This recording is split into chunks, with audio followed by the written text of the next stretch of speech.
तो will go ahead with next topic. तो last lecture में अगर आपको याद होगा we have seen in detail what is a capacitor. तो कैपेसिटर सबको याद होना चाहिए, नहीं याद है तो कोई बात नहीं, आई विल रिपीट। उसके बाद हमने देखा था प्रिंसिपल ऑफ कैपेसिटर एंड उसके बाद we have seen two combination of capacitor, series combination and parallel combination. तो आज हमको देखना है what is the formula for capacitance of a parallel plate capacitor. दो केसेस देखने हैं हमको, एक है विदाउट डाइलेक्ट्रिक, एक है विद डाइलेक्ट्रिक। तो बेसिकली हम लोगों को कैपेसिटेंस का फॉर्मूला डिराइव करना है। तो today we will derive the formula of capacitance of a parallel plate capacitor, of a parallel plate capacitor without and with dielectric, without and with dielectric।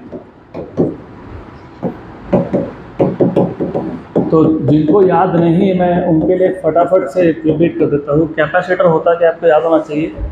Capacitor is a device which is capable of storing electrical charge और electrical energy. तो capacitor एक device होता है which can store, क्या store करता है वो, electrical charge और इलेक्ट्रिकल एनर्जी, बराबर। फिर हमने कैपेसिटेंस डिफाइन किया था। कैपेसिटेंस डिफाइन करने के हमने दो मेथड यूज़ किए थे। एक था capacitance is the ability of a capacitor to store electric charge और इलेक्ट्रिक एनर्जी, और number two capacitance is the ratio of, याद आ रहा है कि किसका रेशो था capacitance. Capacitance the ratio of, किसका रेशो था, charge on one of the plates to that of potential difference between the two plates. चलो याद नहीं है कोई बात नहीं, लेकिन रिवाइज करते रहना चाहिए। तो आज हमको कैपेसिटेंस का फॉर्मूला डिराइव करना है, लेकिन कैपेसिटेंस का फॉर्मूला डिराइव करना है दो केसेस में, एक है विदाउट एंड एक है विद डाइलेक्ट्रिक। तो पहला केस है विदाउट डाइलेक्ट्रिक। तो let us derive what is the formula of capacitance of a parallel plate capacitor. सबसे पहले तो पैरेलल प्लेट कैपेसिटर क्या है ये याद होना चाहिए। Again those who do not remember, no issues for now, लेकिन याद होना चाहिए। कैपेसिटर क्या होता है, it consist of two parallel plates of the same area. तो कैपेसिटर में दो पैरेलल प्लेट्स होते हैं, दोनों का एरिया सेम है, they are separated by certain distance D.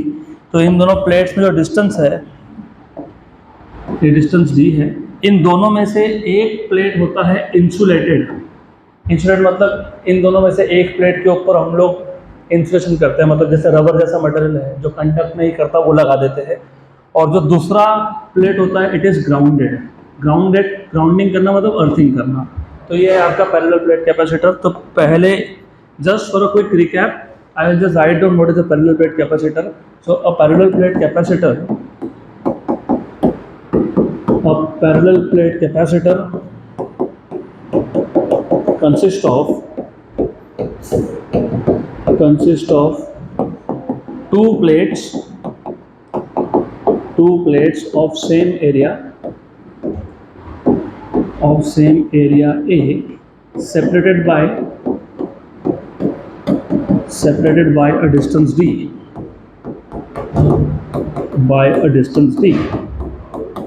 तो यहाँ तक पहले पता होना चाहिए। तो इन दोनों में से एक प्लेट होता है इंसुलेटेड, तो one of the plates is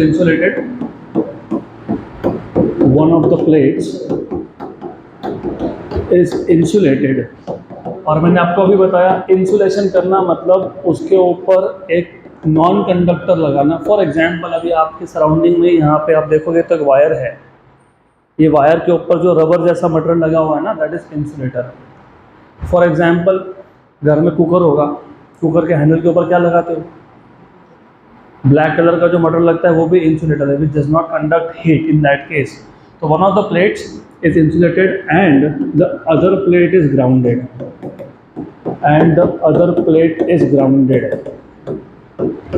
तो एक प्लेट को हमने इंसुलेट किया, दूसरे प्लेट को ग्राउंड किया।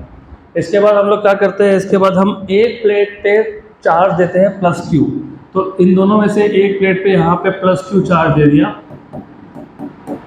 और क्योंकि यहाँ पे प्लस क्यू चार्ज है, और याद होना चाहिए हमने देखा था कंडक्टर में दो टाइप के चार्जेस होते हैं, अगर याद होगा तो। कौन से दो टाइप के charges? Free charges and bound charges. अरे छुट्टी अब भी 1 महीना पहले ही लगी थी, तो याद होना चाहिए। कंडक्टर में दो टाइप के कौन से चार्ज होते हैं? Free charge and bound charge. Free charge कौन सा चार्ज? जो कंडक्टर में मूव हो सकता है। कौन मूव होता है कंडक्टर में? कंडक्टर में कौन मूव होता है? कौन मूव होता है कंडक्टर में? कंडक्टर मतलब कौन? मेटल्स। मेटल्स का वैलेंसी कितना होता है? लास्ट ऑर्बिट में कितने इलेक्ट्रॉन होते हैं? 1 या 2 या 3। तो जो लास्ट ऑर्बिट का इलेक्ट्रॉन होता है वो इजीली फ्री हो जाता है, उसको बोलते हो फ्री चार्ज। तो कंडक्टर में मूविंग चार्ज कौन है? इलेक्ट्रॉन्स। कौन है? इलेक्ट्रॉन्स। और बाउंड चार्जेस कौन है? आयॉन्स। कौन से आयॉन्स? फॉर एग्जाम्पल, अगर हर एक एटम में से एक एक इलेक्ट्रॉन भी फ्री हो गया तो एटम के पास क्या बचा? न्यूक्लियस और बाकी के इलेक्ट्रॉन्स। अगर एक एटम में से एक इलेक्ट्रॉन गया तो उसको तुम क्या बोलते हो? Positive ion. तो कंडक्टर में बाउंड चार्जेस कौन होते हैं?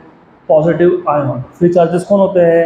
इलेक्ट्रॉन्स। तो आपने जब यहाँ पे एक प्लेट पे प्लस क्यू चार्ज डाल दिया, और याद रखना सामने वाला प्लेट कंडक्टर है, कंडक्टर में मूविंग चार्जेस होते हैं, तो नेगेटिव चार्जेस यहाँ पे इंड्यूस हो जाएंगे और बाहर पॉजिटिव चार्जेस आ जाएंगे।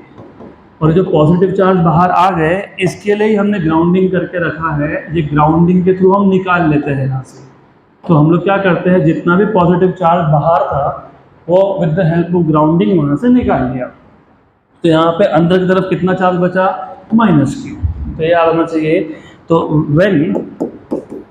When a charge plus Q plus capital Q is given to one of the plates, then charge minus q कहाँ पे आ गया? सामने वाली प्लेट पे। is induced on the opposite plate। तो पहले तो ये पता होना चाहिए आपको। गुड। तो अब तक मैंने कुछ ज़्यादा सिखाया नहीं है, अब तक मैंने सिर्फ रिपीट कर दिया कैपेसिटर क्या होता है। Capacitor consist of to plates of same area A. इसका एरिया ए तो उसका एरिया भी है, सेपरेटेड बाय डिस्टेंस डी। इन दोनों में से एक प्लेट क्या है? इंसुलेटेड है, दूसरा क्या है? ग्राउंडेड है। फिर आप क्या कर रहे हो? जो प्लेट इंसुलेटेड है उसके ऊपर एक चार्ज डाल दिया क्यू। इस क्यू चार्ज की वजह से सामने वाले प्लेट पे कितना चार्ज आ गया? Minus Q. यहाँ तक क्लियर? पक्का? श्योर? 100%। हमको चाहिए था कैपेसिटेंस का फॉर्मूला, तो वो कैसे निकालते हैं बताता हूँ। अब if you remember Gauss law, याद है क्या गॉस लॉ? गॉस लॉ के 3 एप्लीकेशन देखे थे हमने, याद है? कौन से 3 एप्लीकेशन? पहला एप्लीकेशन था to find out electric field intensity due to a charge spherical shell. दूसरा था electric field intensity due to a long straight wire, infinitely long wire. और तीसरा था electric field intensity due to a infinite charge uniformly charge sheet. सब कुछ भूल गए? कैसे चलेगा? याद होना चाहिए। हमने गॉस लॉ के 3 एप्लीकेशन देखे थे। हमने गॉस लॉ के पहले एप्लीकेशन में देखा था कि अगर हमारे पास एक स्फेरिकल शेल है और अगर चार्ज इसके ऊपर है तो इस स्फेरिकल शेल का इलेक्ट्रिक फील्ड कितना होगा? 3 रीजन में देखा था, outside, on the surface and inside. फिर हमने देखा था अगर हमारे पास एक लॉन्ग स्ट्रेट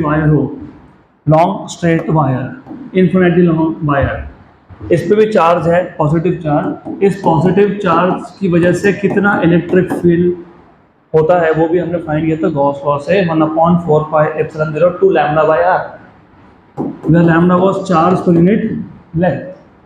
हमने गॉस लॉ का तीसरा एप्लीकेशन देखा था कि अगर हमारे पास एक इन्फिनाइट पैरेलल शीट हो, प्लेन शीट हो, अगर मेरे पास एक इन्फिनाइट प्लेन शीट है जिसपे सरफेस चार्ज डेंसिटी सिग्मा है, तो इस इन्फिनाइट प्लेन शीट का electric field at a point near the surface कितना होता है? याद है क्या?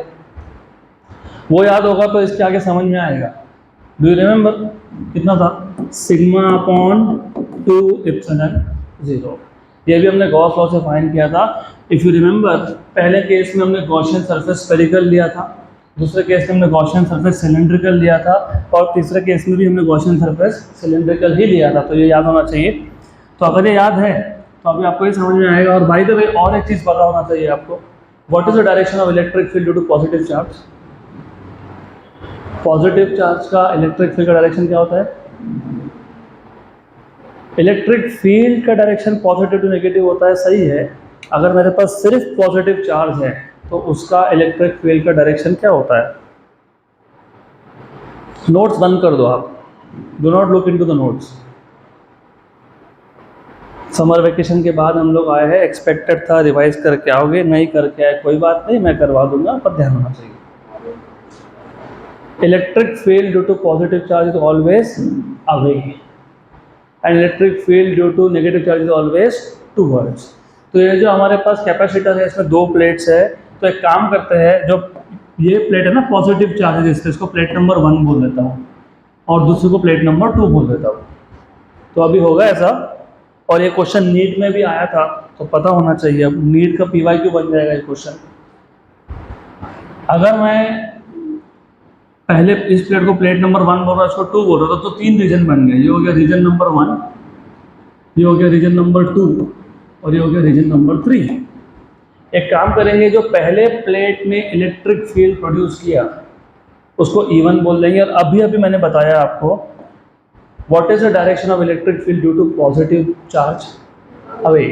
तो ये जो पहला प्लेट है वो पॉजिटिव है, इसका इलेक्ट्रिक फील्ड होगा अवे, तो इट इज पॉइंटिंग अवे। तो electric field due to plate E1, ये E1 प्लेट से दूर की तरफ पॉइंट करेगा, अवे पॉइंट करेगा, तो it is pointing away. Correct, right? So we know that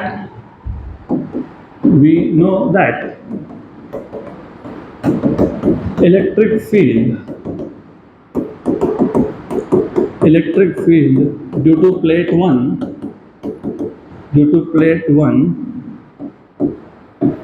points away from plate number 1 and is given by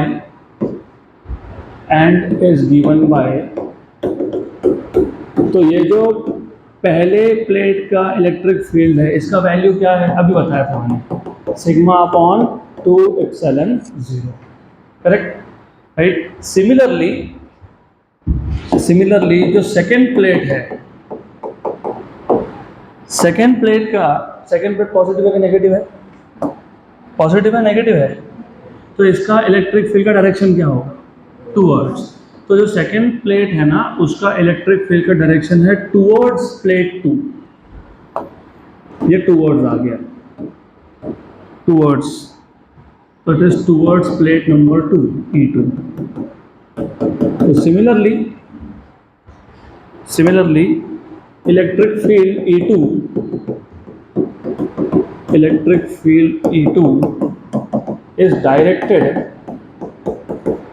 is directed away from plate 2 and is given by अब ये जो sigma था, ये sigma था surface charge density. जितना charge density पहले plate पे है उतना ही दूसरे पे है, सिर्फ पहले पे प्लस सिग्मा डेंसिटी है, दूसरे पे कितना है? माइनस सिग्मा डेंसिटी है। करेक्ट, क्योंकि दोनों का सरफेस चार्ज डेंसिटी का वैल्यू सेम है, तो दोनों का इलेक्ट्रिक फील्ड का वैल्यू भी क्या आएगा? सेम आएगा। तो पहले का कितना आया? सिग्मा अपॉन 2 एप्सिलॉन 0, दूसरे का कितना आएगा? Sigma upon 2 epsilon 0। यहाँ तक क्लियर? पक्का। हमारे पास दो प्लेट्स थे, उसमें से एक पॉजिटिव है, पॉजिटिव प्लेट का इलेक्ट्रिक फील्ड का डायरेक्शन है अवे, उस पर सरफेस चार्ज डेंसिटी है सिग्मा, तो इलेक्ट्रिक फील्ड का वैल्यू आ गया सिग्मा बाई 2 एप्सिलॉन 0। दूसरा प्लेट है नेगेटिव प्लेट का इलेक्ट्रिक फील्ड का डायरेक्शन होता है टूवर्ड्स, लेकिन सरफेस चार्ज डेंसिटी इस पे भी सिग्मा है, तो इसमें भी इलेक्ट्रिक फील्ड कितना है? Sigma upon 2 epsilon 0। अगर आप देखोगे आउटर रीजन मतलब रीजन नंबर 1 और 3 में इलेक्ट्रिक फील्ड E1 और E2 दोनों का डायरेक्शन क्या है? Direction opposite. तो क्या होगा? कैंसिल होगा, मतलब सब्ट्रैक्ट होगा कि ऐड होगा? कैंसिल हो जाएगा ना, बिकॉज E1 और E2 ये दोनों वेक्टर है, अपोजिटली डायरेक्टेड, लेकिन वैल्यू क्या है इनका? सेम है, तो मैग्नीट्यूड सेम है। तो रीजन नंबर 1 में और रीजन नंबर 3 में, मतलब आउटर रीजन में, in the outer region electric field due to first plate and second plate cancels out. लेकिन जो इन दोनों प्लेट के बीच में जो रीजन है वहाँ पे इलेक्ट्रिक फील्ड का क्या होगा, addition, right. So electric field in the outer reason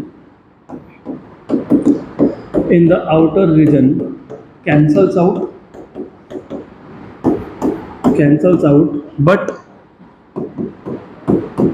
in between the plates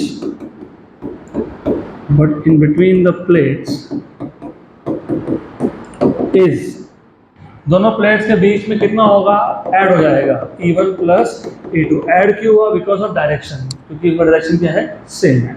E1 की वैल्यू कितनी थी, सिग्मा अपॉन 2 एप्सिलॉन 0। E2 कितना है, सिग्मा अपॉन 2 एप्सिलॉन 0। तो कितना आ गया, सिग्मा अपॉन एप्सिलॉन 0, हाफ और हाफ तो 1 हो गया, सिग्मा अपॉन एप्सिलॉन 0। ये आ गया electric field between the two plates. यहाँ तक क्लियर, पक्का पक्का। हमको फाइंड करना है कैपेसिटेंस, उस पर आएंगे, लेकिन मैंने पहले फाइंड कर लिया इलेक्ट्रिक फील्ड। अब ऐसा क्यों किया बताता हूँ मैं आपको। इसके लिए मैंने आपको पहले ही पूछा था कि कैपेसिटेंस का फॉर्मूला याद है क्या। कैपेसिटेंस होता है Q/V। क्या होता है, ratio of charge upon potential difference. तो ये भी यूज़ करेंगे हम लोग। Then if you remember, 3 type के चार्ज डेंसिटी मैंने बताई थी आपको, 3 टाइप की। कौन से 3 टाइप की, एक था लीनियर चार्ज डेंसिटी लैम्डा, मतलब फॉर एग्जाम्पल मेरे पास एक लॉन्ग स्ट्रेट वायर है, 10 मीटर लंबा वायर है, इसके ऊपर टोटल 50 कूलम का चार्ज है, 10 मीटर में 50 कूलम, तो 1 मीटर में कितना, 5, राइट। तो हर एक मीटर में कितना चार्ज है, यूनिट लेंथ में कितना चार्ज है, उसको बोलते हो लीनियर चार्ज डेंसिटी। अगर लाइन चार्ज होगा तो, लेकिन अगर मेरे पास एक सरफेस है, इस सरफेस का एरिया मैं मान लेता हूँ 5 मीटर स्क्वायर, और इस पे टोटल चार्ज है 50, तो हर एक मीटर स्क्वायर में कितना हुआ, 10, 50/5। उसको क्या बोलते हो, surface charge density. Surface charge density को डिनोट किससे करते हैं हम लोग, सिग्मा से। हमारे पास यहाँ पे मेटल प्लेट था, ये लाइन नहीं है, ये प्लेट है, राइट। तो यहाँ पे जो सरफेस चार्ज डेंसिटी है उसका फॉर्मूला अगर आपको याद होगा तो वो होता है Q/A, charge upon area, where Q is the charge on the plate and A is the area of the plate. वो पहले से मैंने मेंशन कर दिया है, A is the area of plate. तो अब electric field is sigma upon epsilon 0, लेकिन सिग्मा क्या है, Q/A। Therefore electric field is Q/A epsilon 0। इसको मैं इक्वेशन नंबर 1 बोल देता हूँ। यहाँ तक क्लियर, पक्का पक्का। देन इन दोनों प्लेट्स में याद रखना है, इसके बाद से जब आपके पास 2 प्लेट्स हो, एक पे पॉजिटिव चार्ज हो, एक पे नेगेटिव चार्ज हो, तो उन दोनों में पोटेंशियल डिफरेंस होता है। तो अगर इन दोनों प्लेट्स में पोटेंशियल डिफरेंस V है, राइट, तो लेट जस्ट अ मिनट, एक मिनट, ओके। तो late V be the potential difference between the plates, potential difference between the plates। तो आपको ये पता होना चाहिए इलेक्ट्रिक फील्ड का एक डेफिनेशन है, वो है पोटेंशियल डिफरेंस पर यूनिट लेंथ। मतलब पोटेंशियल डिफरेंस को आप डिस्टेंस से डिवाइड कर दो, तो यहाँ पे डिस्टेंस कितना था दोनों प्लेट्स में, D। पोटेंशियल डिफरेंस कितना था, V। तो इलेक्ट्रिक फील्ड क्या होगा, V/D। Equation number 2। इक्वेशन 1 का लेफ्ट हैंड साइड E और इक्वेशन 2 का लेफ्ट हैंड साइड भी E। तो जब लेफ्ट हैंड साइड सेम है तो राइट हैंड साइड भी क्या होंगे, सेम। तो from equation number 1 and 2, from equation number 1 and 2 क्या मिलेगा हमको, therefore Q/A epsilon 0 is equal to क्या लिखेंगे, V/D। व्हाट वाज कैपेसिटेंस, अभी तो बताया था।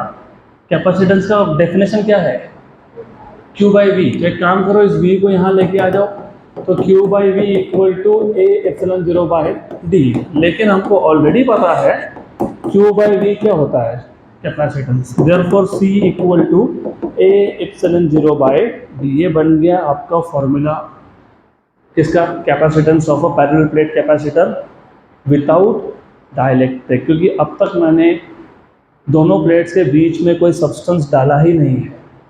मैं एक बार रिपीट कर देता हूँ, पूरा का पूरा डेरिवेशन बहुत सिंपल है। So the idea here is, हमारे पास एक पैरेलल प्लेट कैपेसिटर है। आपको पैरेलल प्लेट कैपेसिटर क्या होता है पता होना चाहिए। इसमें होते हैं दो plates of same area separated by some distance d, इसको हम लोग बोलते हैं पैरेलल प्लेट कैपेसिटर। तो हमारे पास ये आ गया, दो प्लेट्स है जिनका एरिया सेम है, डिस्टेंस d है। इन दोनों में से एक प्लेट, प्लेट नंबर 1 इंसुलेटेड है और दूसरा प्लेट, प्लेट नंबर 2 ये ग्राउंडेड है। फिर आप एक प्लेट पे, प्लेट नंबर 1 पे लेटर से एक चार्ज डिपॉजिट करोगे, लेटर से +Q, तो उतना ही नेगेटिव चार्ज यहाँ पे इंड्यूस हो जाएगा। इंड्यूस होना मतलब अट्रैक्ट होना, क्योंकि पॉजिटिव या नेगेटिव चार्ज को अट्रैक्ट करता है, तो यहाँ पे नेगेटिव चार्ज अट्रैक्ट हो गया, तो इसका पॉजिटिव चार्ज कहाँ गया, बाहर गया। लेकिन बाहर क्या हुआ है, ग्राउंडिंग। ग्राउंडिंग हुआ है तो ये सारा पॉजिटिव चार्ज यहाँ से निकल के सीधा जाएगा ग्राउंड में। इसको अर्थिंग करना भी बोलते हैं। यहाँ तक क्लियर, पक्का पक्का। तो अब ऐसा है कि यहाँ पे 3 रीजन बन गए। एक है region number 1 to the left of first plate, एक है region number 2 in between first and second plate, एक है region number 3 to the right of second plate. Correct, right. हमको ऑलरेडी पता है कि what is the electric field due to a plane sheet, कितना होता है, सिग्मा अपॉन 2 और हमको ये भी पता है कि पॉजिटिव, अच्छे से सुन लो, पॉजिटिव चार्ज का इलेक्ट्रिक फील्ड का डायरेक्शन होता है अवे। तो जो ये पहला प्लेट है, इसका जो इलेक्ट्रिक फील्ड है, इसका डायरेक्शन है अवे, आउटवर्ड्स, अवे, ऐसा बोल सकते हो। ये E1 है, पहले प्लेट का इलेक्ट्रिक फील्ड है। क्लियर। सिमिलरली जो सेकेंड प्लेट है वो नेगेटिव प्लेट है, नेगेटिव प्लेट का इलेक्ट्रिक फील्ड होता है टूवर्ड्स।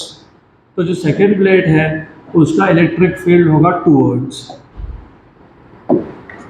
सेकेंड प्लेट के इलेक्ट्रिक फील्ड को मैं बोल देता हूँ E2, टूवर्ड्स। और हमको पता है अगर यहाँ पे प्लस सिग्मा चार्ज डेंसिटी है तो यहाँ पे माइनस सिग्मा चार्ज डेंसिटी है। इसका मतलब ये हो गया कि electric field of first plate और सेकेंड प्लेट दोनों की वैल्यू सेम है, सिर्फ डायरेक्शन अलग अलग है। तो रीजन नंबर 1 में और 3 में, मतलब आउटर रीजन में इलेक्ट्रिक फील्ड क्या हो गया, कैंसल, यहाँ और यहाँ हो गया कैंसल। तो what is electric field between the two plates, E1 plus E2। अभी मैं प्लस क्यों कर रहा हूँ, क्योंकि डायरेक्शन सेम है दोनों का, इसके लिए प्लस हो जाएगा E1 प्लस E2। तो यह आ जाएगा sigma upon 2 plus sigma upon 2 correct. तो यह आ जाएगा आपका electric field E equal to sigma upon 0। But what we know is sigma is equal to charge upon area. Therefore, E equal to Q by A epsilon 0, equation number 1। But electric field का और एक definition था, वो था potential difference पर unit distance. तो ये जो दो प्लेट्स है, एक पॉजिटिव और एक नेगेटिव, जब भी आपके पास पॉजिटिव और नेगेटिव चार्जेस का सेपरेशन हो, whenever positive and negative charges separated, उन दोनों में एक पोटेंशियल डिफरेंस होता है, लेट अस से V। तो electric field by definition is V by D। Equation 1 और 2 का लेफ्ट हैंड साइड सेम है तो राइट हैंड साइड भी सेम होगा। तो therefore from equation number 1 and 2 you will have Q upon A epsilon 0 equal to V by D। Therefore Q by V equal to A epsilon 0 by D। Q by V होता है C, capacitance, A epsilon 0 by D। तो ये मिल गया आपको capacitance का formula A epsilon 0 by D। यहाँ तक clear, पक्का पक्का, श्योर श्योर। तो अभी बताओ, पहले तो मैंने इसके लिए रिपीट करके दिया था कि कैपेसिटेंस का मतलब क्या होता है। मैं वापस एक बार बता देता हूँ। Capacitor is a device which is used to store electric charge and electric energy. सही है, कहाँ यूज़ करते हैं, बहुत जगह पे यूज़ करते हैं। फैन के अंदर भी कैपेसिटर होता है, राइट। आपके मोबाइल फ़ोन का बैटरी जो है वो भी एक टाइप का कैपेसिटर ही है। तो हमको कैपेसिटर क्यों यूज़ करना है, चार्ज स्टोर करने के लिए, क्योंकि आप भी मोबाइल को चार्जिंग करते हो तो चार्ज ही स्टोर कर रहे हो ना। तो ऑब्वियसली हमको चाहिए ना ज़्यादा से ज़्यादा चार्ज स्टोर हो। क्योंकि जितना ज़्यादा चार्ज स्टोर होगा उतना ही ज़्यादा बैकअप देगा। होता है किसी किसी के फ़ोन में बैटरी का बहुत कम कैपेसिटी होता है, हम बोलते हैं कैपेसिटी कम है, उसका फ़ोन चार्ज किया कि 6-7 घंटे में डुस। फिर किसी किसी के पास होता है अच्छा कैपेसिटी का फ़ोन, उसका एक बार चार्ज किया तो 4-4 दिन भी चलता है, 3 दिन भी चलता है। करेक्ट। तो हमारा रिक्वायरमेंट क्या है, कैपेसिटेंस ज़्यादा से ज़्यादा होना चाहिए। अब ये फॉर्मूला देख के बताओ कैपेसिटेंस किसके ऊपर डिपेंड कर रहा है, क्योंकि ये समझेगा तो अगला टॉपिक समझेगा, यही नहीं समझ में आया तो अगला टॉपिक समझ में ही नहीं आएगा। Look at this formula and tell me capacitance किसके किसके ऊपर डिपेंड करता है। Area of the plate and distance. Epsilon 0 तो परमिटिविटी ऑफ फ्री स्पेस होता है, उसको तो छोड़ दो, वो तो कांस्टेंट वैल्यू है 8.85 × 10⁻12। Epsilon 0 is known as permittivity of free space, ये आपने 11 में सीखा है ऑलरेडी, वो कांस्टेंट है तो पता ही है। मतलब कैपेसिटेंस किस पे डिपेंड कर रहा है, एरिया पे, और किस पे, डिस्टेंस पे। Directly proportional to area and inversely proportional to distance. अब ये सोचो कि मुझे अगर कैपेसिटर का कैपेसिटेंस बढ़ाना है तो मेरे पास दो ऑप्शन है, या तो मैं प्लेट का एरिया बढ़ा दूं। क्यों एरिया बढ़ा दूं, क्योंकि अभी तो देखा capacitance is proportional to area, जितना ज़्यादा एरिया होगा उतना ज़्यादा चार्ज स्टोर होगा, जितना प्लेट का एरिया बढ़ाओगे उतना ही ज़्यादा चार्ज होगा। लेकिन ये प्रैक्टिकली पॉसिबल नहीं है ना। फॉर एग्जाम्पल मैं एक सिंपल सा एग्जाम्पल लेता हूँ समझाने के लिए। आप जो मोबाइल फ़ोन यूज़ करते हो उसका बैटरी का कैपेसिटी कम होगा, और आपको अगर बैटरी का कैपेसिटी बढ़ाना है तो आप बैटरी का एरिया नहीं बढ़ा सकते हो, क्योंकि बैटरी का एरिया बढ़ाने से बैटरी का साइज़ बढ़ेगा, उससे मोबाइल फ़ोन का साइज़ बढ़ जाएगा, फिर फ़ोन की जगह पे टैब लेके घूमना पड़ेगा, तो वो तो नहीं चाहिए, राइट। तो ये तो एरिया तो नहीं बढ़ा सकते। दूसरा ऑप्शन क्या है, capacitance is inversely proportional to distance. Inverse relation है, मतलब कैपेसिटेंस बढ़ाना है तो डिस्टेंस क्या कम करना पड़ेगा, क्या करना पड़ेगा, कम। तो डिस्टेंस को क्या करना पड़ेगा, कम। लेकिन यहाँ पे भी एक प्रॉब्लम है, डिस्टेंस तुम बहुत ज़्यादा कम कर दिया ना तो दोनों प्लेट्स टच कर देंगे, मतलब दो कंडक्टर मिलके सिंगल कंडक्टर बन जाएगा। तो प्रॉब्लम ये है कि डिस्टेंस भी मैं बहुत ज़्यादा कम नहीं कर सकता, उसका भी लिमिट है। तो अगर मुझे कैपेसिटी बढ़ाना है तो मैं प्लेट एरिया ज़्यादा बढ़ा नहीं सकता हूँ, मैं प्लेट का डिस्टेंस भी ज़्यादा कम नहीं कर सकता हूँ, तो इन दोनों पे एक लिमिटेशन आ गया। तो फिर क्या करेंगे कैपेसिटी बढ़ाने के लिए, तो कैपेसिटी बढ़ाने के लिए हमको देखना पड़ेगा case number 2, capacitance of a parallel plate capacitor with dielectric. तो हमने अब तक विदाउट डाइलेक्ट्रिक, मतलब हमने कैपेसिटर के दो प्लेट के बीच में कोई मटेरियल इंसर्ट किया ही नहीं, अब करना पड़ेगा, तो वो है second case, capacitance of a parallel plate capacitor with dielectric,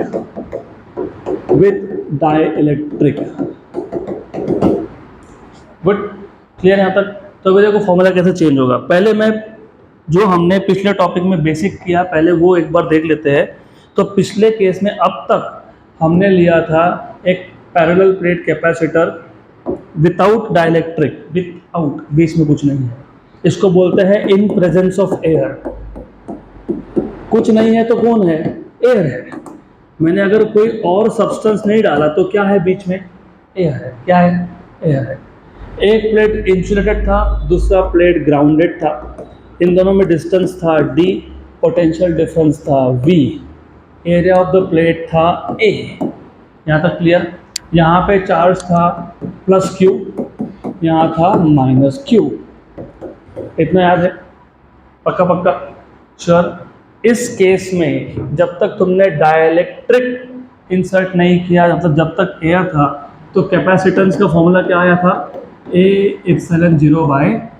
अब भी डिराइव किया, यहाँ तक क्लियर, पक्का। अभी इस टॉपिक में मैं थोड़ा सा नोटेशन चेंज करने वाला हूँ, और अच्छे से याद रखना, क्योंकि ये नोटेशन तुम CBSE के बुक्स में देख लो, कोई भी रेफरेंस बुक्स में देख लो, या मेरे नोट्स में देख लो, सेम ही रहने वाले हैं। जब तक कैपेसिटर के दो प्लेट्स के बीच में आपने कुछ भी इंसर्ट नहीं किया, मतलब कौन है, एयर, उस केस में कैपेसिटेंस को डिनोट करते हैं C0 से, C not.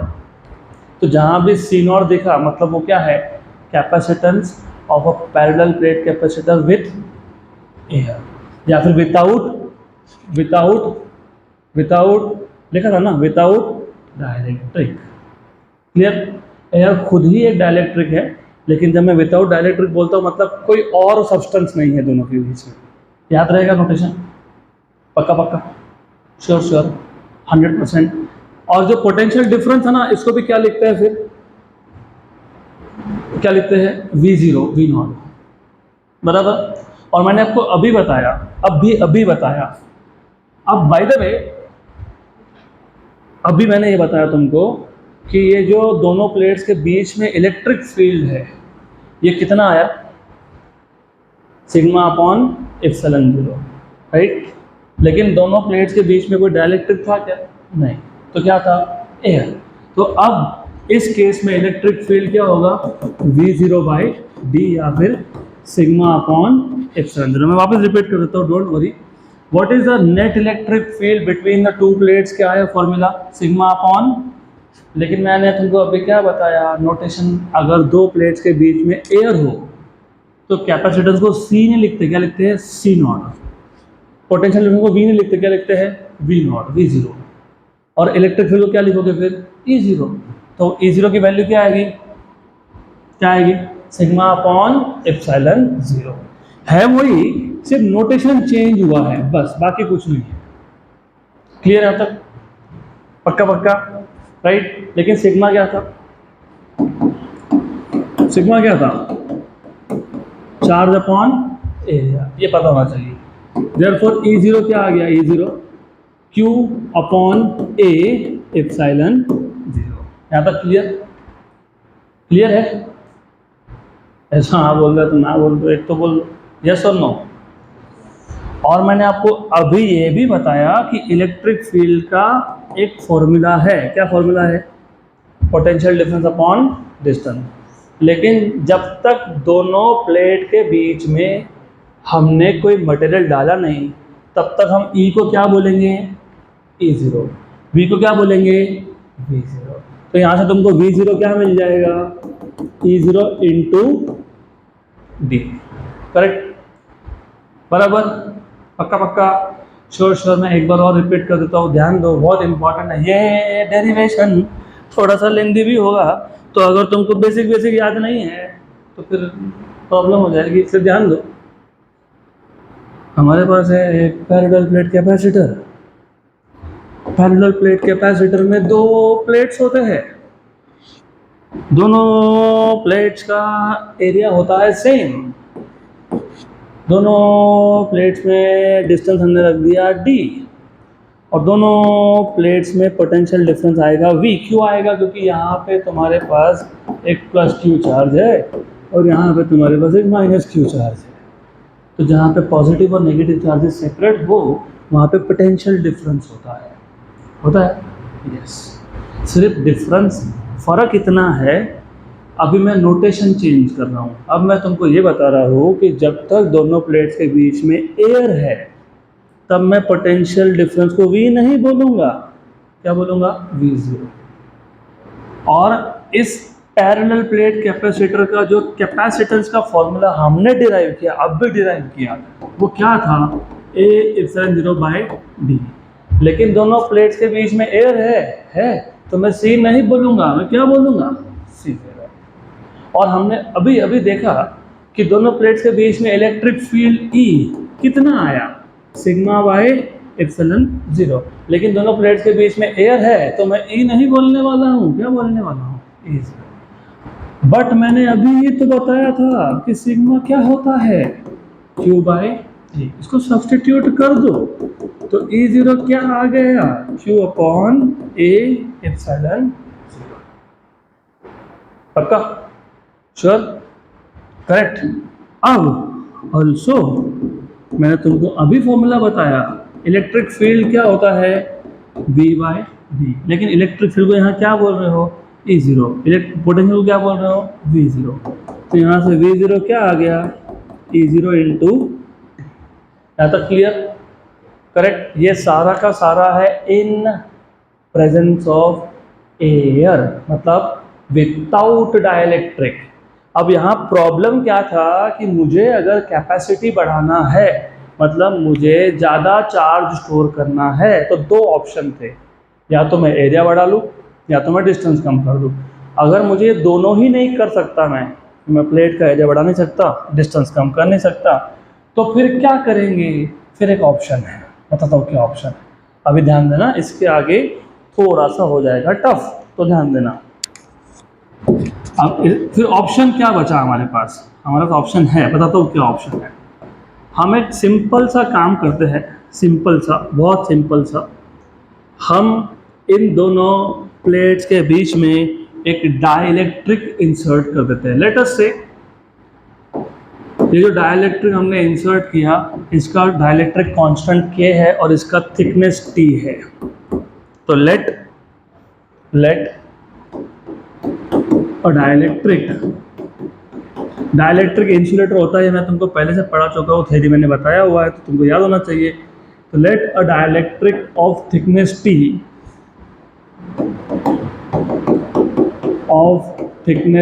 T be inserted between the plates of capacitor, between the plates of capacitor।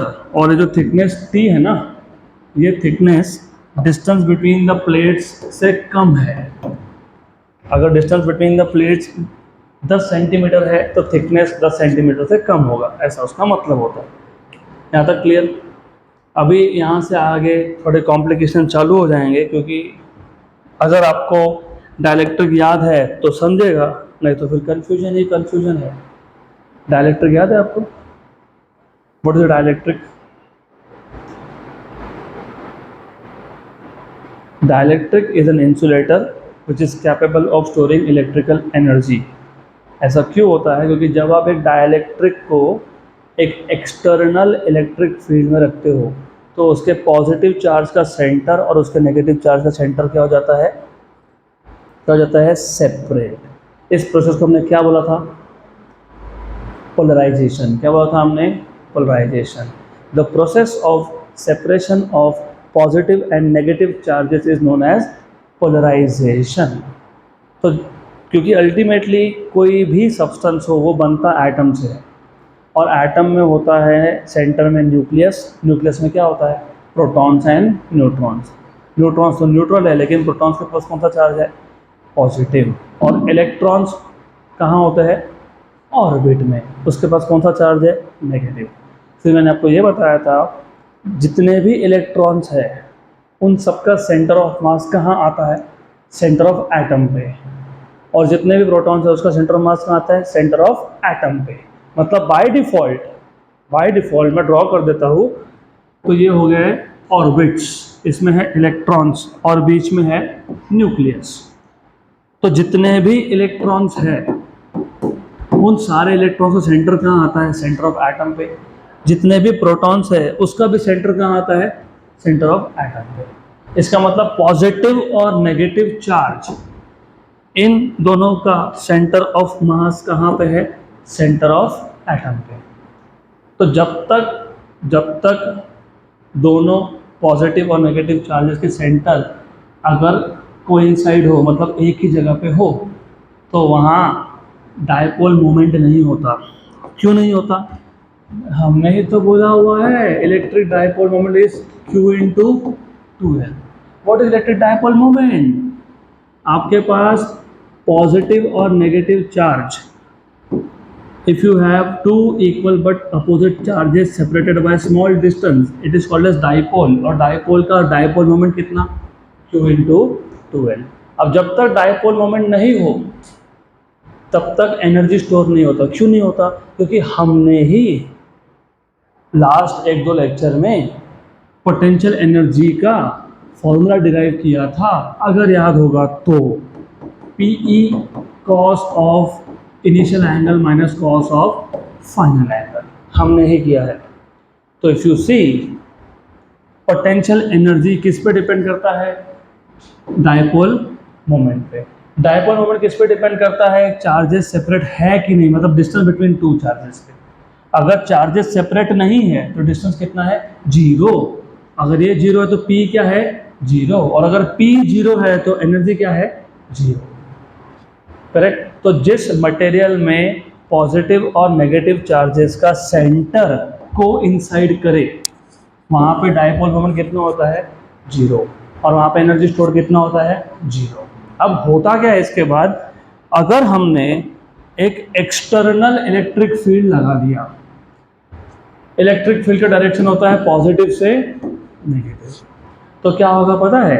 जो पॉजिटिव चार्ज का सेंटर है ना, पॉजिटिव चार्ज का सेंटर वो negative of the electric field की तरफ शिफ्ट हो जाएगा, और जो नेगेटिव का सेंटर है वो positive of the electric field की तरफ शिफ्ट हो जाएगा। तो अभी चार्जेस पॉजिटिव और नेगेटिव चार्जेस के सेंटर कोइंसाइड कर रहे हैं क्या? यस और नो? नो। और एक एटम में जितना पॉजिटिव चार्ज हो उतना ही क्या होता है? Negative charge. तो ये डायपोल बन गया क्या? यस। डायपोल बन गया तो क्या आ गया? डायपोल मोमेंट आ गया। और डायपोल मोमेंट आ गया तो अभी उसमें एनर्जी स्टोर होगा क्या? यस। तो डाइलेक्ट्रिक ऐसे मटेरियल होते हैं जिनको आप एक्सटर्नल फील्ड में रखोगे तो वो क्या स्टोर करेंगे? Electrical energy. क्यों करेंगे? क्योंकि when you keep such substances in an external electric field, center of positive charge and center of negative charge gets separated, and this process is called as polarization. फिर हमने dielectric भी दो type के देखे थे, याद है कौन से दो type? Polar and non polar. Polar dielectric में पहले से ही पॉजिटिव और नेगेटिव चार्जेस के सेंटर सेपरेटेड होते हैं, मतलब हर एक मॉलिक्यूल, मैंने एग्जाम्पल भी दिया था, H2O, CO2, कार्बन डाइऑक्साइड, नहीं कार्बन डाइऑक्साइड में नहीं होता है, H2O में होता है। ओके, तो मैंने आपको पहले से बताया था कि ऐसे कुछ मॉलिक्यूल्स हैं जिसमें पहले से ही पॉजिटिव और नेगेटिव चार्ज का सेंटर सेपरेटेड है। इसको बोलते हो पोलार मॉलिक्यूल। क्या बोलते हैं? Polar molecule. क्या बोलते हैं? Polar molecule. और पोलार मॉलिक्यूल को डिनोट कैसे करते हो? एक एलिप्स ड्रॉ करते हो, एक साइड पे पॉजिटिव चार्ज दिखाते हो, एक साइड पे नेगेटिव चार्ज दिखाते हो। करेक्ट। और अगर पोलार मॉलिक्यूल से तुमने कोई सब्सटेंस बना लिया, क्योंकि सिंगल मॉलिक्यूल है, ऐसे बहुत सारे मॉलिक्यूल्स लाके अगर तुमने एक सब्सटेंस बना लिया, उसको बोलते हैं पोलार डाइलेक्ट्रिक। क्या बोलते हैं उसको? Polar dielectric. What is polar molecule? A molecule in which the centers of positive and negative charges do not coincide is called as polar molecule, and a substance which is made up of polar molecules is called as polar dielectric. और दूसरे type का dielectric था non polar. Non polar में क्या होता है पता है? नॉन पोलार में पॉजिटिव और नेगेटिव चार्जेस का सेंटर एक ही जगह पे होता है। तो a molecule in which the centers of positive and negative charge coincide is called as non-polar molecule, and a substance made up of non-polar molecule is called as non-polar dielectric. मतलब यहाँ पे molecule के पास dipole moment है ही नहीं, क्योंकि positive negative charges separated नहीं है।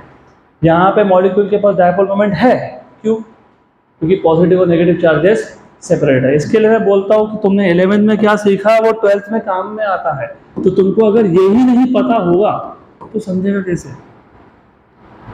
अगर आपके पास डायपोल है, ये डायपोल है क्योंकि यहाँ पे पॉजिटिव नेगेटिव चार्ज सेपरेटेड है, तो वहाँ पे डायपोल मोमेंट है। तो इस मॉलिक्यूल के पास डायपोल मोमेंट ऑलरेडी है, 10⁻³ कूलम मीटर जितना होता है, वेरी स्मॉल। लेकिन यहाँ पे जो मॉलिक्यूल है इसके पास डायपोल मोमेंट है नहीं है।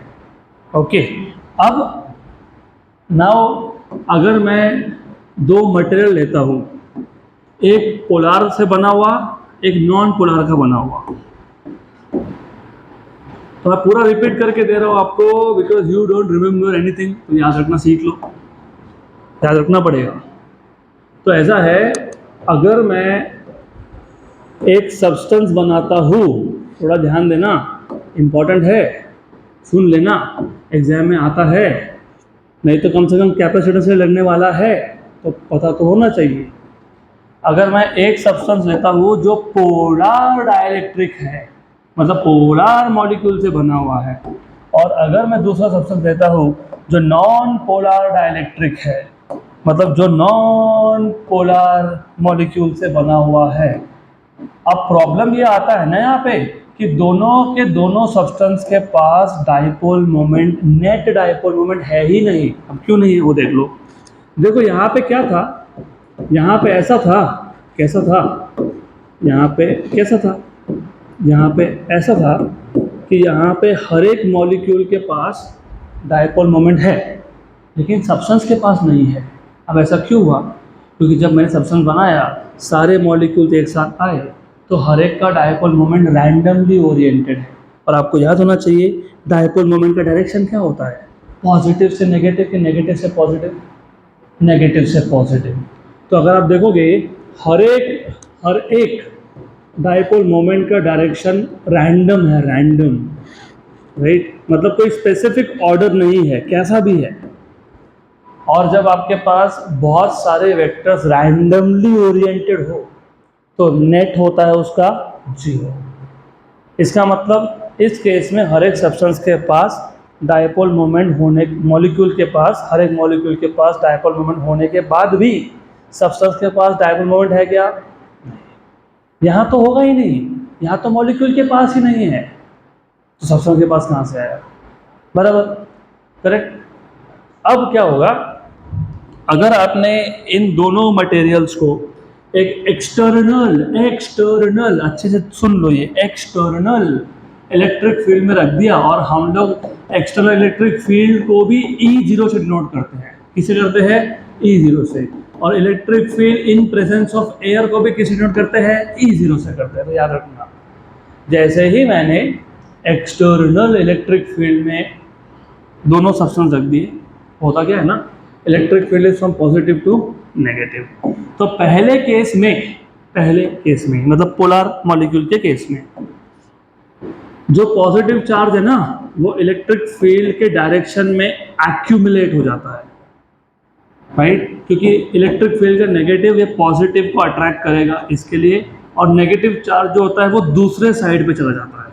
ऐसा पहले क्या था, रैंडमली ओरिएंटेड थे, अभी रैंडमली ओरिएंटेड है क्या? नहीं। मैंने तुमको याद रखने के लिए एग्जाम्पल भी दिया था इसका। मैंने बोला था कि जब तक मैं क्लास में नहीं आता हूँ, कोई कहाँ देख रहा है, कोई कहाँ देख रहा है, बराबर। जैसे मैं क्लास में आया, तुम सब यहाँ देख रहे हो, होता है ना ऐसा? तो वही था, जब तक इलेक्ट्रिक फील्ड नहीं था ये सारे रैंडमली ओरिएंटेड थे, लेकिन जैसे ही इलेक्ट्रिक फील्ड लगाया ये सारे के सारे अलाइन हो गए in the direction of electric field. यहाँ तक क्लियर? इसका मतलब क्या हुआ? इसका मतलब ये हुआ कि एक साइड पूरा पॉजिटिव चार्ज हो गया, क्योंकि ये सारे पॉजिटिव चार्जेस है, और दूसरी साइड पे कौन हो गया? कौन हो गया? नेगेटिव। ठीक, इस प्रोसेस को बोलते हो पोलराइजेशन, सेपरेशन ऑफ चार्जेस। और बाहर जो फील्ड था, बाहर एक्सटर्नल, वो लेफ्ट से राइट है, पॉजिटिव से नेगेटिव है। और जो मटेरियल के अंदर क्या हुआ, मटेरियल के अंदर भी एक साइड पॉजिटिव हो गया और एक साइड क्या हो गया? नेगेटिव। तो मटेरियल के अंदर ही एक फील्ड बन गया from positive to negative. Internal बोला था इसको हमने, क्या बोला था इसको? इंटरनल। ये जो इंटरनल फील्ड है ये एक्सटर्नल फील्ड को क्या है? अपोजिट है, राइट टू लेफ्ट है ये। क्लियर? राइट। इस केस में क्या होता है फिर? इस केस में ऐसा होता है, कैसा होता है? ऐसा होता है कि पहले पॉजिटिव और नेगेटिव चार्जेस का सेंटर कोइंसाइड कर रहा था, ओवरलैप कर रहा था। अभी क्या होगा पता है? अभी ऐसा होगा, याद रखना, ये इलेक्ट्रिक फील्ड का पॉजिटिव या नेगेटिव। अब होगा ऐसा, इधर का पॉजिटिव चार्ज शिफ्ट हो जाएगा और नेगेटिव चार्ज भी शिफ्ट हो जाएगा। इसको फिर हम लोग शेप चेंज करके दिखाते हैं, हम इसको डम्बल शेप दिखाते हैं। क्या दिखाते हैं? डम्बल शेप, बराबर। तो जितने भी मॉलिक्यूल्स थे पहले मतलब इलेक्ट्रिक फील्ड लगाने से पहले डाइपोल मोमेंट था क्या? नहीं था, क्योंकि चार्जेस सेपरेटेड थे क्या? नहीं थे। अभी है सेपरेटेड? यस। तो अभी डाइपोल मोमेंट है? यस। तो सब्सटेंस के पास भी डाइपोल मोमेंट है? यस। तो यहाँ पे ये हो गया पॉजिटिव सरफेस, ये हो गया नेगेटिव सरफेस, बाकी सब आइडिया सेम है। मतलब यहाँ पे भी अंदर एक इलेक्ट्रिक फील्ड जनरेट हो गया ई इंटरनल। क्लियर यहाँ तक? अभी ये पता होगा तो ये समझेगा। तो हमने क्या किया, मैं थोड़ा सा वापस बैकलैश में जाता हूँ। हमने क्या किया, हमने पहले कैपेसिटेंस का फॉर्मूला डिराइव किया जो आ गया ए एप्सिलॉन 0 बाय डी। मतलब अगर कैपेसिटेंस की वैल्यू बढ़ानी है तो एरिया बढ़ाओ या प्लेट का डिस्टेंस कम कर दो। मुझे दोनों ही नहीं करने, तो मैंने सिंपल सा काम किया, एक डाइलेक्ट्रिक लिया, इसके बीच में डाल दिया। अभी मैंने देखा, अभी मैंने बताया तुमको what is the direction of electric field from which charge to which charge, which to which, positive to negative. तो ये प्लेट पॉजिटिव है, ये प्लेट नेगेटिव है, तो यहाँ पे इलेक्ट्रिक फील्ड का डायरेक्शन क्या हो गया, पॉजिटिव से नेगेटिव। और मैंने तुमको अभी बताया कि जब तक एयर हो, एयर, वहाँ पे इलेक्ट्रिक फील्ड को क्या बोलते हो, E0, बराबर। और पोटेंशियल डिफरेंस को क्या बोलते हो, V0। सही है, ठीक। अभी मैं V0 लिख नहीं रहा, मैं बाद में बताता हूँ, ये तो याद रखना, करेक्ट। लेकिन ये डाइलेक्ट्रिक था। अभी मैंने बताया, क्या बताया मैंने, कि जब तुम एक डाइलेक्ट्रिक को एक एक्सटर्नल फील्ड में रखते हो तो डाइलेक्ट्रिक के चार्जेस क्या होते हैं, सेपरेट होते हैं। क्या होते हैं, सेपरेट होते हैं। और इलेक्ट्रिक फील्ड देखो ऐसा है, electric field is from left to right, तो ये नेगेटिव सरफेस है, तो यहाँ पे कौन से चार्ज आ जाएंगे, पॉजिटिव। यहाँ पे कौन से चार्ज आ जाएंगे, नेगेटिव, बराबर। ये क्यों हुआ, क्योंकि तुमने डाइलेक्ट्रिक को किसके बीच में रख दिया, इलेक्ट्रिक फील्ड में। तो whenever you keep dielectric in an external field, charges get separated, मतलब चार्जेस गेट पोलराइज। यहाँ तक क्लियर, पक्का पक्का, 100% श्योर, लॉक कर दो, लॉक, पक्का, क्योंकि आगे चीज़ें और कॉम्प्लिकेट होगी। अब ऐसा है, इस मटेरियल के अंदर एक इलेक्ट्रिक फील्ड डेवलप हो गया है जिसको तुम अब तक ई इंटरनल बोल रहे थे, अब मैं नाम चेंज करके ईपी बोल रहा हूँ। क्यों ईपी बोल रहा हूँ, ये इलेक्ट्रिक फील्ड क्यों जनरेट हुआ, क्योंकि चार्जेस क्या हुए, पोलराइज हुए। क्या हुए, इसलिए इसको बोलते हैं electric field due to polarisation, EP. क्या बोलते हैं, electric field due to polarisation. और ये जो चार्ज यहाँ पे आ गया ना, इसको बोलते हैं क्यूपी, इसको बोलते हैं minus QP. This is charge due to polarisation. Clear आता, बराबर, गुड। तो therefore electric field inside the dielectric, electric field inside the dielectric is EP equal to, जैसे तुमने पहले लिखा था, तुमने अभी लिखा, क्या लिखा था, तुमने लिखा था Q अपॉन A एप्सिलॉन 0, लिखा था क्या, ऐसा लिखा था ना, अभी तो बताया, 3 बार बताया, ऐसे था ना वो, राइट। तो अगर मुझे EP चाहिए तो मैं क्या लिखूंगा, QP अपॉन A एप्सिलॉन 0। तो इलेक्ट्रिक फील्ड EP क्या हो जाएगा, QP upon A epsilon 0। Very good. अब therefore net electric field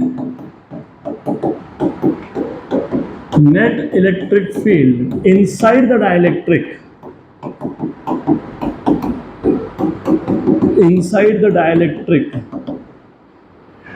is, अब ये नेट इलेक्ट्रिक फील्ड का क्या काम है यहाँ पे, एक बात बताओ, एक्सटर्नल फील्ड कौन है, E0, इसका डायरेक्शन क्या है, लेफ्ट टू राइट। इंटरनल कौन है, EP, डायरेक्शन क्या है, राइट टू लेफ्ट, बराबर। तो नेट फील्ड क्या हुआ, चलो मैं और इजी करके समझाता हूँ तुमको, थोड़ा सा ध्यान देना। मैं ओरिजिन पे खड़ा हूँ, मैंने ना 10 स्टेप टू द राइट लिए और 3 स्टेप टू द लेफ्ट लिए, तो मेरा नेट डिस्प्लेसमेंट कितना हुआ, 7। तुमने क्या किया, 10 - 3। एक इलेक्ट्रिक फील्ड है जो लेफ्ट टू राइट है, वो कितना है, कितना है, E0। और मटेरियल के अंदर एक और फील्ड है जो राइट टू लेफ्ट है, वो कितना है, EP। तो नेट कितना हो गया, बस हो गया।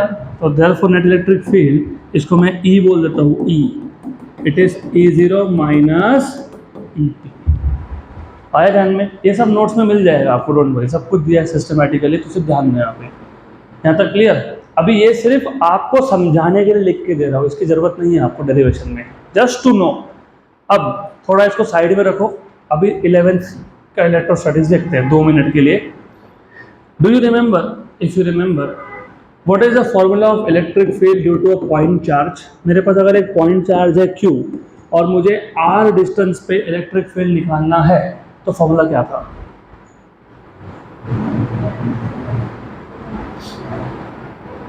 बोलिए बोलिए, what was the electric field, formula of electric field due two point charge?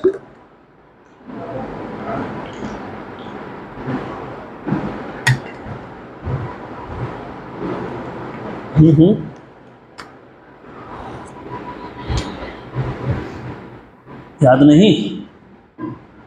What is Coulomb's law? What is the force between 2 point charges? 1/4 pi epsilon 0 Q1 Q2 by R square. Force दो charges में होता है, electric field एक charge का होता है, तो electric field होता है 1/4 pi epsilon 0 Q upon R. Clear? पक्का? ये एप्सिलॉन 0 क्यों लिखा तुमने? क्योंकि इस चार्ज के सराउंडिंग में कौन है? या तो वैक्यूम या फिर एयर, राइट? तो ये जो इलेक्ट्रिक फील्ड का फॉर्मूला होता है ना, ये होता है इन प्रेजेंस ऑफ एयर और वैक्यूम। अगर मैंने वही चार्ज लिया, उसी डिस्टेंस से मैं इलेक्ट्रिक फील्ड फाइंड कर रहा हूँ, लेकिन मान लो यहाँ पे एक सराउंडिंग में मीडियम है, जैसे वाटर हो गया, तो पता है इलेक्ट्रिक फील्ड का फॉर्मूला क्या बनता है उस केस में? है ना? नहीं पता? Electric field in presence of medium 1/4 pi epsilon 0 के, ये के क्या होता है पता है? Dielectric constant. क्या होता है ये? Dielectric constant Q by R square, Q by R square। तो electric field in presence of medium, मैं ऐसा देखूं क्या, 1/k को बाहर निकाल लेता हूँ, 1/4 pi epsilon 0 Q by R square। लेकिन ये कौन है?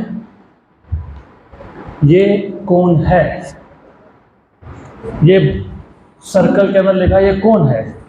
Electric field in presence of air, in presence of air, in presence of, लेकिन मैंने क्या बोला? इन प्रेजेंस ऑफ एयर क्या लिखोगे? E0। तो ये कौन है? E0। तो electric field in presence of medium कितना हो गया? E0 by K, E0 by K।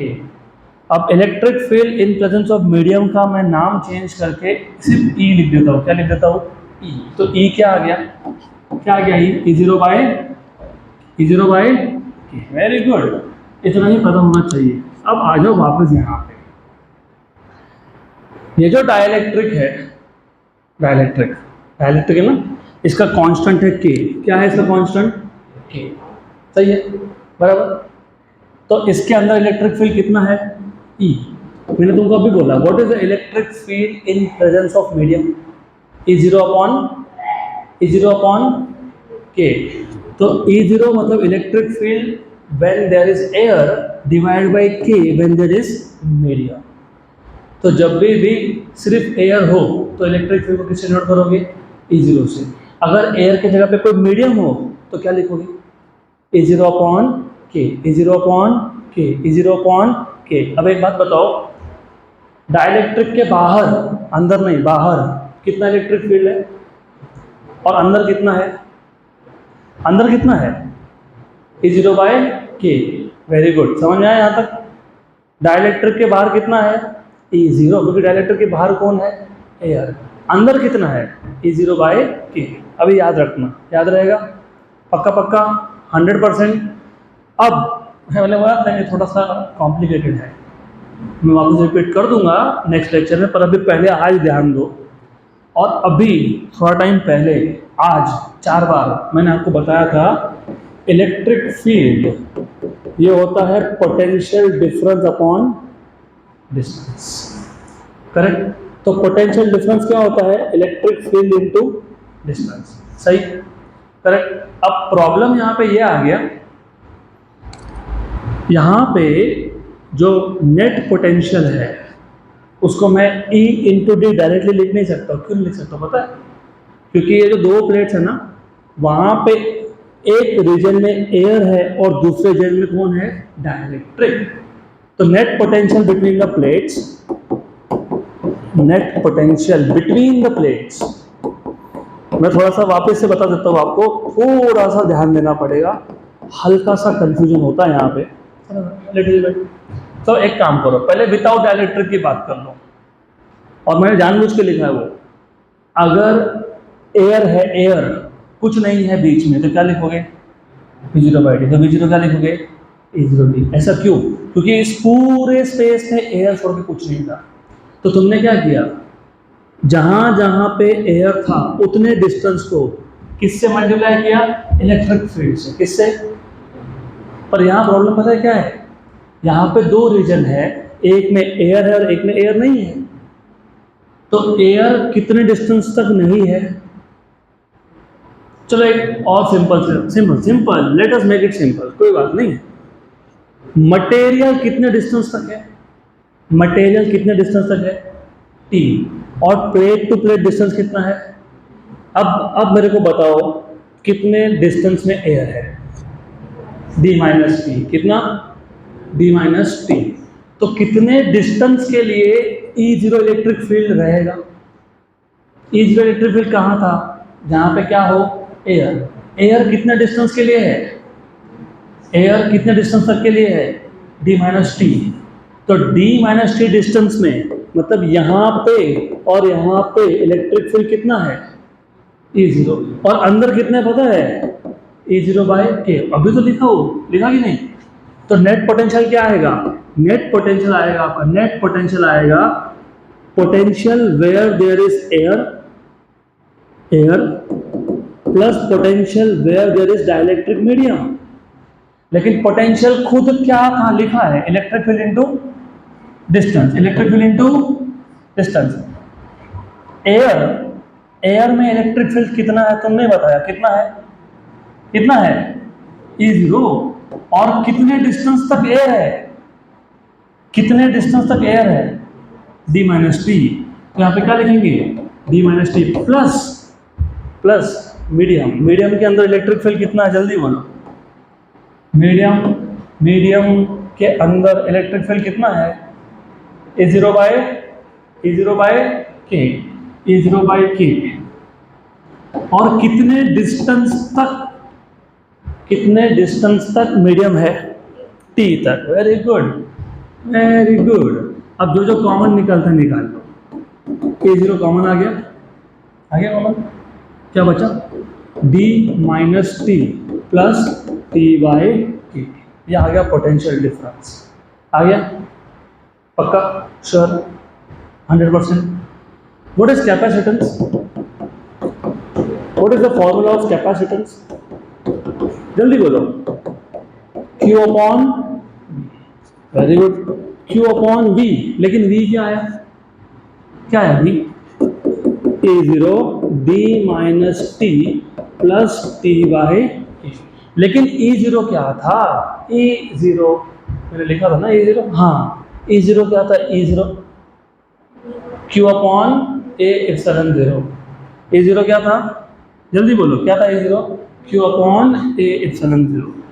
Therefore C equal to Q/A/0 D-T plus T/k। ये Q और ये Q क्या हो गया? इसको ऊपर लेके जाओ। तो C equal to A/0 D-T plus T/k। ये हो गया आपका capacitance in presence of dielectric, with dielectric. Clear है यहाँ तक? पक्का? तो नेक्स्ट लेक्चर में मैं ये वापस रिपीट करके दूंगा और फिर हम इसके स्पेशल केसेस देखेंगे। That's it for today.